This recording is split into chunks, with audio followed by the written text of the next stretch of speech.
Thank you, Kat.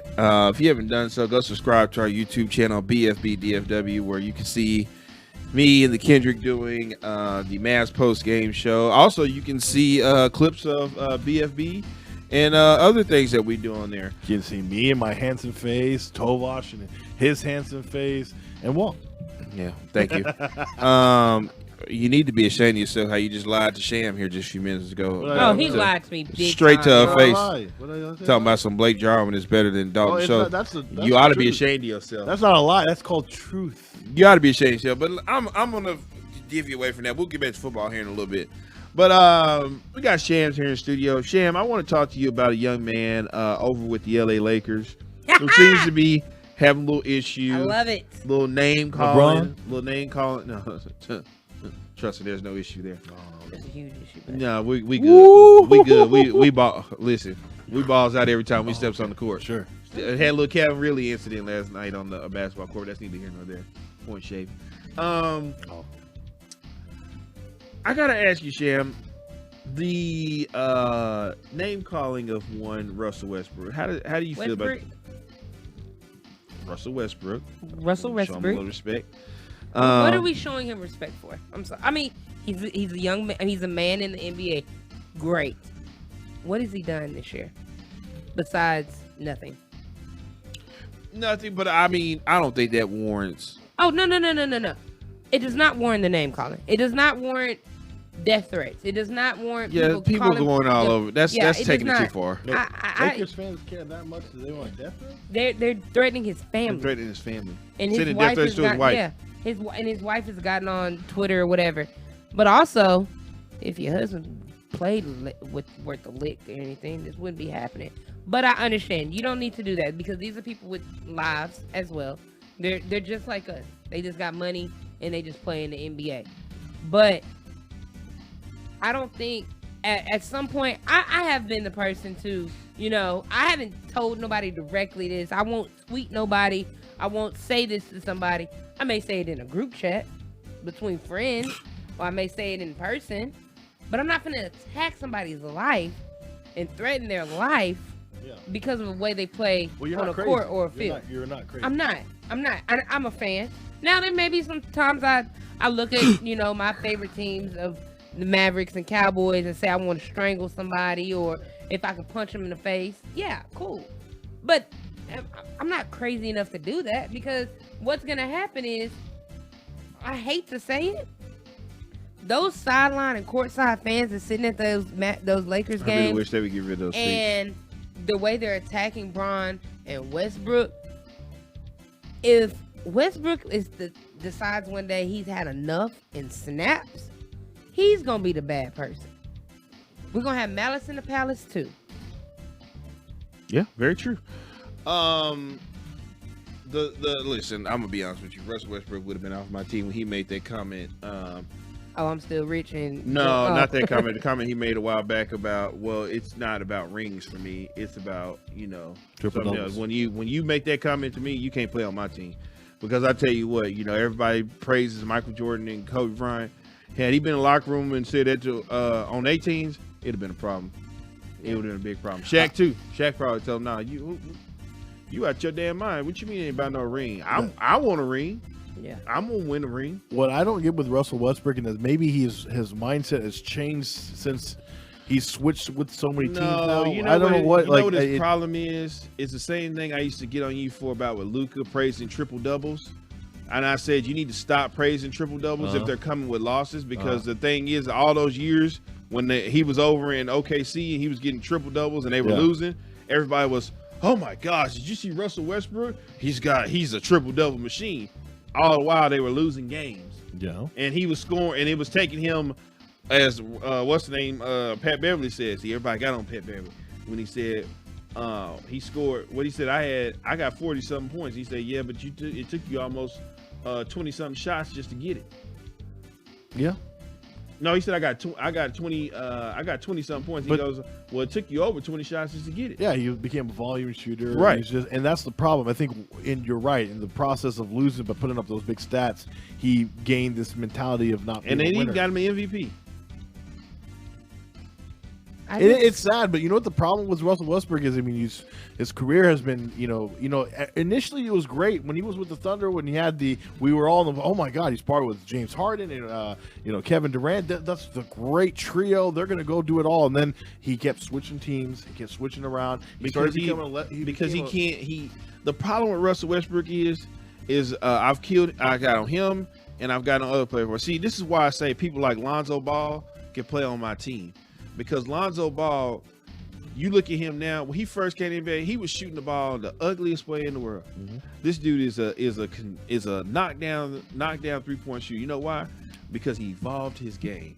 Russell Westbrook has not evolved his game. Russell Westbrook still shoots the ball the same way he did since he came in the NBA. That is a problem for me. You know what Russell Westbrook likes to do? He likes to use his athleticism, and that's about it. That's all he does. He's like, okay, well, I'm the most athletic guy on the court. I'll just go beat you to the bucket. That's all he does. He does what I do when I play NBA 2K. I just get Luka, and I just go all the way to the basket. I know you ain't run to the basket, Luka's slow on 2K. I'm just using an example. Yeah, I'm saying you must got it on easy because 99 everything. Yeah. I mean, because that joke ain't running past nobody on 2K. But the point is, I tried. That's not winning basketball. You know, your favorite guy in the world, LeBron James. What happened with him? He still evolved his game, even though he was the most talented player. Years old. Not even that. But he's been involved in the game his whole career. He has he's been. Still evolving now. Yeah, he constantly chisels at himself. What was it right after the Mavericks defeat, right? In the 2011 finals. He went back and worked on his post game. He said, okay, well, that's what they're criticizing for. I'm going to show you. I'm going to work on my post game. Kobe Bryant, one of the greatest of all time, constantly was in the gym working. And what do we love Dirk for? Dirk can't walk now because he went 2 years extra. But that's called extra work because why? That's because they want to push for it. And Westbrook is not. He still plays the exact same way he did when he came in the NBA to this day.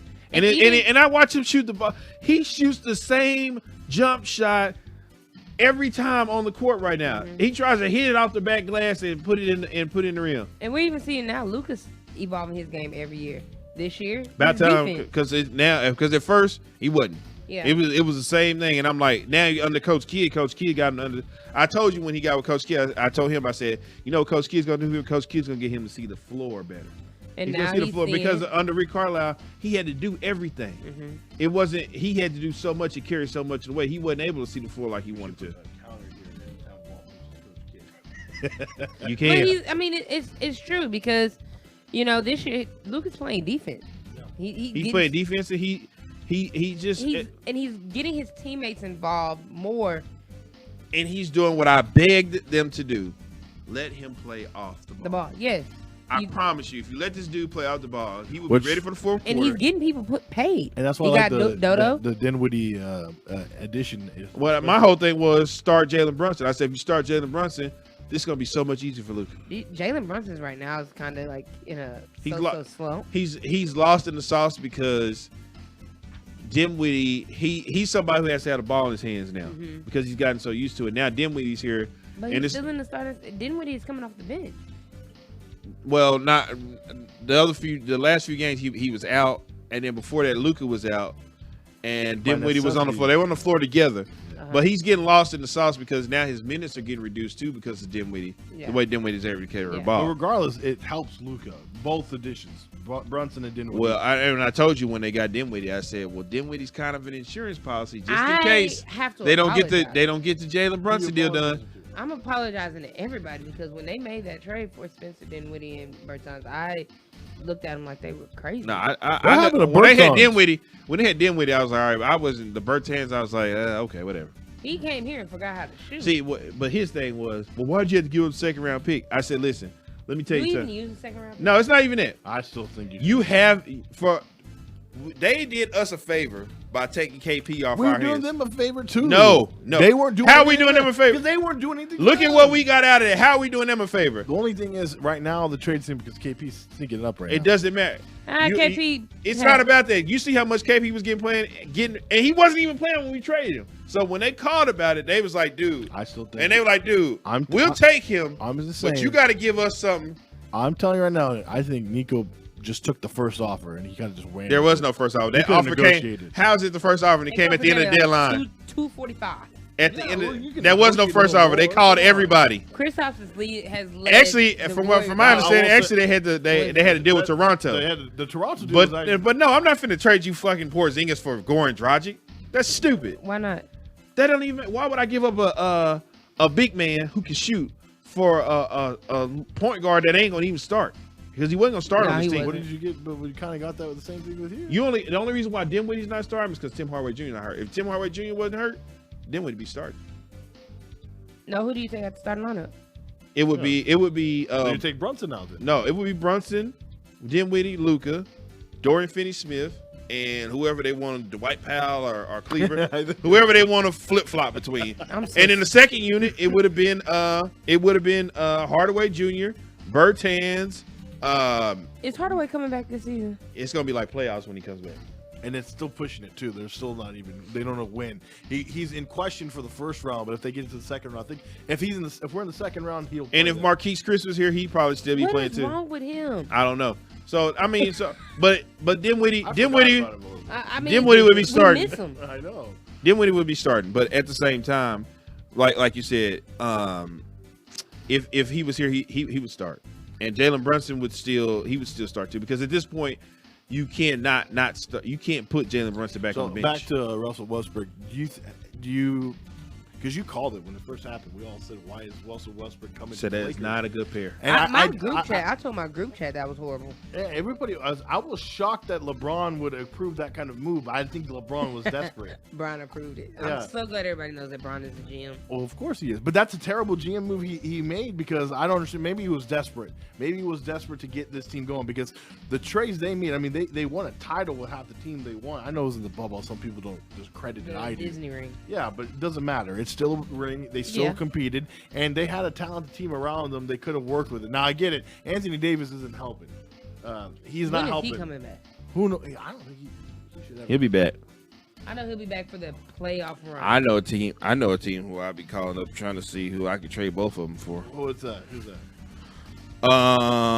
I'd be calling up Portland, and I'd say, what's it gonna take to get what's the name off your hands? Damian Lillard, because it looks like y'all are starting over. And I have the perfect tank guy for you if you really want to tank. I got a guy here, Russell Westbrook. And if you keep me on the phone long enough, I might come to you and say, what if I give you Anthony Davis along with Russell Westbrook? And if you say that and they say, we'll take it, send me Damian Lillard. I don't know. Portland has a bad history with big men with injuries. I don't know if they want to go through that again. So, at this point, let them do it. Let them have it again. I've kind of pushed the Lakers out of the play-in. You did on your own. Yeah, they're not making it. They won't. I mean, they're on a really, like, even for the Lakers, a pretty bad slump. Like, they're just losing to every. They lost to the 2-18 in the past month of Rockets. Let me hush, because we play them tomorrow. So. Oh yeah, they're gonna. Well, what's funny is that LeBron and them think that they're gonna hit flip some type of switch or something like that, and you know what's funny though with LeBron is that you could kind of tell he's kind of not caring about winning anymore, or maybe his mindset's not there. Is because was it during the All-Star interviews? I mean, everyone kept asking about his future, and instead of saying, "Hey, we're just focusing on my team right now," he's talking about Bronny and talking about how much time he's left, 2 years. And when you're already kind of in that mentality, why are you even focusing on the season? You're just in what? And this is what. And, you know, it's funny. We make fun of Walt for saying this all the time, but what do you always say about this season? It's about catching who? Well, we're not gonna catch Green. It's about catching the mailman. We gotta catch the mailman. That's all. But the season's about. That's what it is. It's about accomplishments, and I think that's kind of sad that we got to this point with LeBron, where it's just about trying to tad your career stats before you go into the Hall of Fame. You're not competing anymore for a title, and I mean, what's he supposed to do though? I mean, looking at the standings, I mean, I don't think they fall under 10, because right now they're sitting in the 9th seed at 28-37. New Orleans at 27-39. That's the 10th seed. Mm-hmm. Portland's at 25-40. Lakers fall that far? They may not, but even then, let's say they do make the play-in, I don't think they can't beat Minnesota, and they can't beat the Clippers. No, so and they can't probably beat New Orleans. No, I think they're out. The first game play-in, they're done. I think they're out first round, or whatever you call that. Can you